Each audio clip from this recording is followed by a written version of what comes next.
think, from a fan standpoint, the public were probably surprised by what you did in the combine and the pro day. Did the NFL teams already know? Like, has anything changed in terms of their interest since what you did in those events? Yeah, I mean, I definitely think this has grown. I mean, to say that teams didn't know, I don't know if they didn't know. I don't think they knew to that level. And I think it's just one of those things you don't know till you see it in person. I mean, I think a lot of the traits in my game are something you got to see up close and personal. It's not something you just watch on film all the time. And if you really see the way I attack, practice, the film room, the training room, and I think those are the things that once NFL teams got to get more of an up close and personal look at, the Senior Bowl, the combine.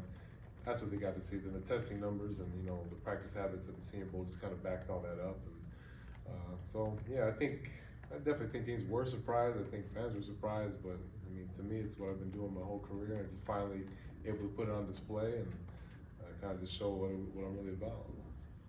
Next question will be Brendan, front row on your left. Yeah. You were here for a year, maybe not even quite It was that like long. 361 days. Not even. You seem to maximize your time at Florida State, though. I guess, what about this fit worked so well for both parties?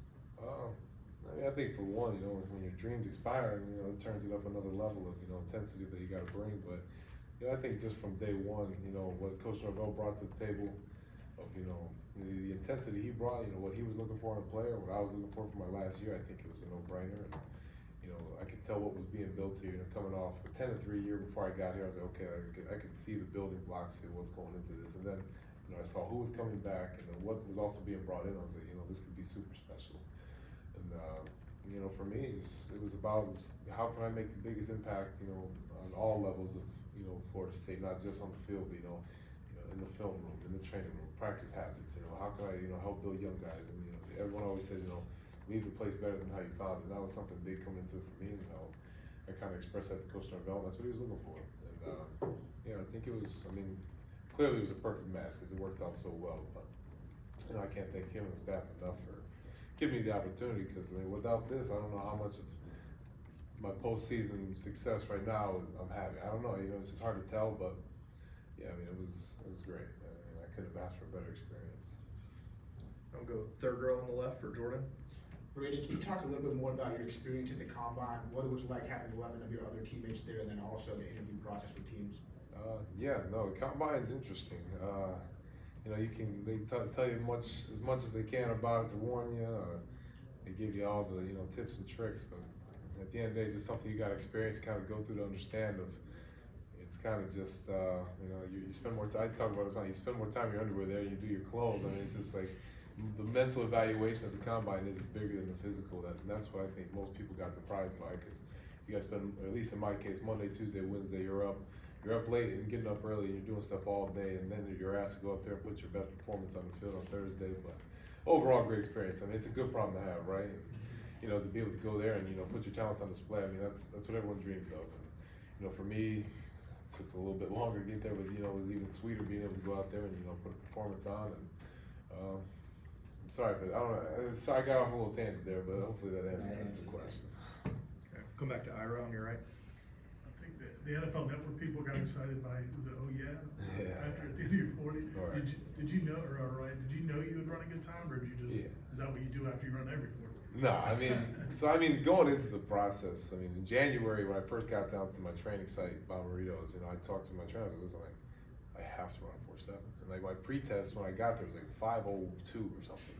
And it was like, all right, well, we got some work to do. But I'm sprinting against Jared every day. I'm racing Coach Norvell most days until I got a little tired later in the season. But I knew I could run fast. And, it was just something that, especially once I got my first 10 yards, I was like, all right, we're moving. And then the mock combines you do leading up to the actual combine, my numbers were hitting exactly where they were supposed to be. And I knew it was gonna hit, and it was funny. In the interviews with teams, I was like, they were asking me what are you gonna run? I was like, it's gonna be fast. And they were like, well, what's fast? I was like, just wait. And I was like, what do you think I'm gonna run? Teams would be like, maybe 4.9, maybe the high 4s. I'm like, all right, cool. It was a bet. It was a perfect opportunity.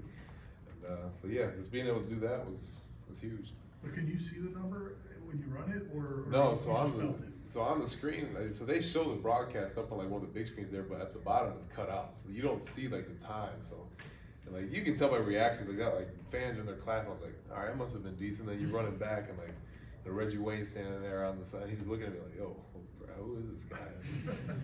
You know, you get back, and all the guys that are running too, like the scouts are over there. They're like, yo, that was fast. I'm like, bet. Yeah, all right, cool. And then, so yeah, that's cool. Okay. Stay there for Corey. Did what happened in Indianapolis, did it change your expectations for draft week? As opposed, I don't know what you thought, what range I'm gonna be drafted in, and now I assume you have a different thought of what range you might be drafted in. Most definitely. I think it's just going back to, you know, say even before the Florida game or ACC championship game, I mean, my draft stock was, I mean, realistically looking like a 4th, 5th, you know, maybe, and, you know, and it's, you know, it's wishy-washy, right? But I think after, you know, ACC championship, Senior Bowl, Combine, I think I helped myself quite a bit. I mean, it's looking good. I can't put an exact number on it, but I mean, it definitely made a huge impact on, you know, where we're going to take this guy. Because I mean, me being 24, and you know, they love talking about my arm length, right? But you know, they're trying to give me at a discount no matter what. But you know, putting on performances like that, it kind of forces the team to play their hand. And I think it'll be interesting to see come draft time, you know, who falls in love with you and who's going to pull the trigger. And you know, I'm ready for it. I'm ready to go somewhere. We'll go back to the left for Chris. What, if anything, are you gonna actually do on Friday here? I'm doing everything else. I'm doing just position drills. I mean, could I go out there and try to run 40 again? Maybe, but I think we did enough. We'll go out there, do some position drills, and make the most of that. We'll go back to Jordan.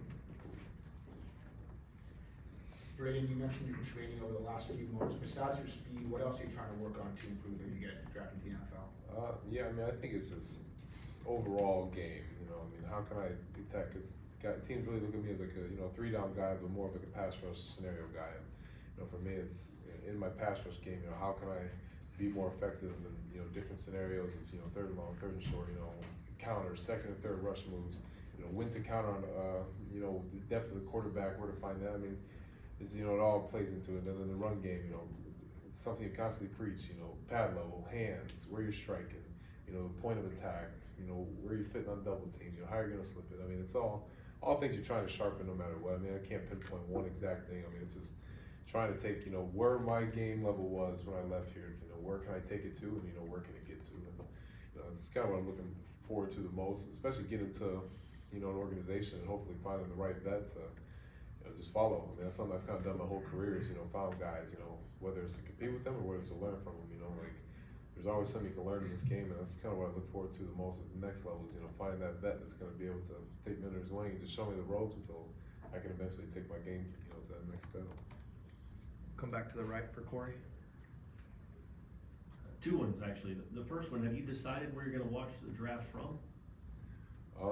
Yeah, I plan on going back to Michigan City with, family and friends.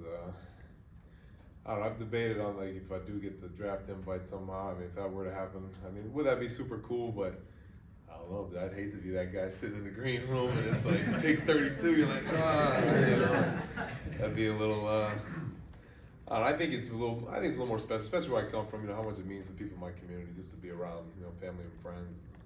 We already have a location picked out and sending invites out, so I'm excited to, just get back with everybody. I mean, it's really, Michigan City is really special to me, especially like, how I came up in football and, just the amount of coaches that had an impact on me. And, just to be able to go back there and kind of celebrate with everyone. And, I think there's a lot of kids back home that look up to me, and it'd be cool to, show them, like, hey, like, no matter how long that journey is, like, it can happen. It's happening for me, and I'm just excited to get back and kind of share that with everyone. When what you guys did at the combine with Jarian running what he ran, and obviously Jared and you and Renardo, was that just another statement of what the 2023 Florida State defense, our team as a whole, but especially that defense was, and how talented it actually was?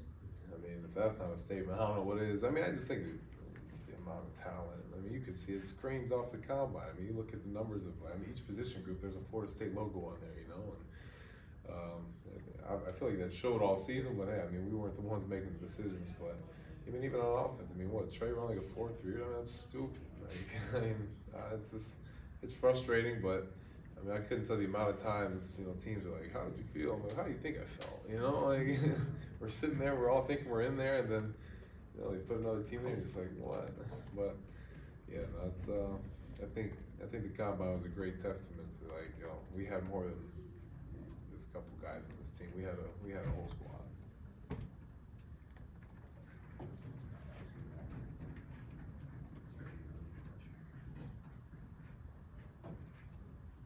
Oh, sorry, I was like, you talking there. All right, Chris. You talked about the acceleration of interest in you since UL game and UF game. Has there been a team that's been kind of consistent with you through this whole thing where they've been very interested in you and obviously the elevation of your level of interest has increased? It's definitely picked up. I mean, I can confidently say I've talked to all 32 and some teams multiple times, but to pinpoint a couple teams, I mean, definitely Pittsburgh, Seattle, Las Vegas. There's been a few. I mean, it's hard to say because some teams kind of interesting how teams play their cards differently. No one wants to give their whole hand.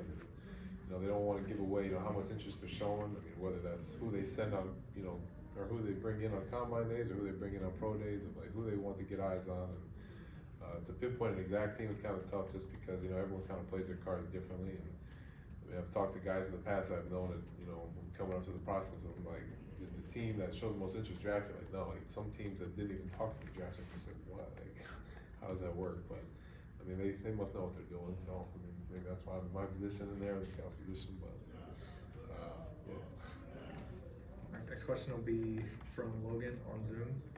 Cool. Yeah. Well, Hey Braden, how's it going? hope everything's going well. Can you tell us about Odell Haggins? And you only had 1 year with him, but just kind of run us through his coaching style and just your experience with him in such a short amount of time. Yeah, no, for sure. I mean, my experience with Odell was huge, and I think that was one of the things that attracted me to come here was, when me and Odell sat down and talked, I mean, he understood my scenario of being a 6-year guy, and it was going to be more about how can we just sharpen the sword rather than, ground and pound and, beat your body up every day. And I think that was, I mean, and he played the game, so he understands. He played my position more specifically, so he understands, how much goes into, practice. It's rough on the body, especially being a 6-year guy. Like, you don't need to get a ton of reps in practice because, you played the game, but, like I can't speak highly enough on him because, I mean, how personable he is. And that was kind of my favorite part about him. It wasn't always just about ball. I mean, he'd just bring you into the office or he'd call you. I mean, the man probably called me he still calls me like at least once a week, and I've been gone for 3 months. I mean, that just shows who he is. And yeah, no, I mean, we have a great relationship, and I couldn't have asked for a better coach to be around for my final year. All right, we'll end with Ira on your right. They've got a lot of holes to fill on this team, but particularly defensive tackle with you and Fabo moving on, and Dennis left, and Malcolm left. And what did you see from like KJ and some of the young guys, and what do you expect from that group moving forward? Yeah, no, I mean, I think you just brought up KJ. KJ, man, he's gonna be great. I mean, he has one of the more natural feels for like a pass rush that I've seen from a young guy, and just the way he attacks, like he wants it. It's cool to see that from a young guy, like when he wants to be good. Some young guys come in timid and kind of don't know where they fit in or how they should approach the game, and he approaches it kind of like a vet already. It's pretty cool just to, he wants to get better. Odell's tough on young guys, so I mean, he was one of the, I think he was our only freshman this past year, and he got a lot of the, the yelling and the extracurriculars, whatever you want to call them. But no, I mean, he took it on the chin like a man, and he's gonna be a great ball player, and I'm excited to see him. But I mean, guys like Daniel Lyons, I mean, he's gonna be a great player. We didn't have that big a drop. I've got Josh and Daryl out there. I mean, that's well, maybe an upgrade, but no, I mean, those guys are gonna be great, and I think that was the coolest part of like later in the season, building better relationships with those guys and just trying to show them the way I approach it. I talk to Daryl and Josh quite a bit now, and they just asking me how my process is going, what to expect, and, what can they do to take to their game. And it's been cool to communicate with those guys. I'm gonna be talking to them here soon, but yeah, no, I think they got a bright future ahead for sure. All right, thank you, Braden. Thank you. Appreciate you. Good luck.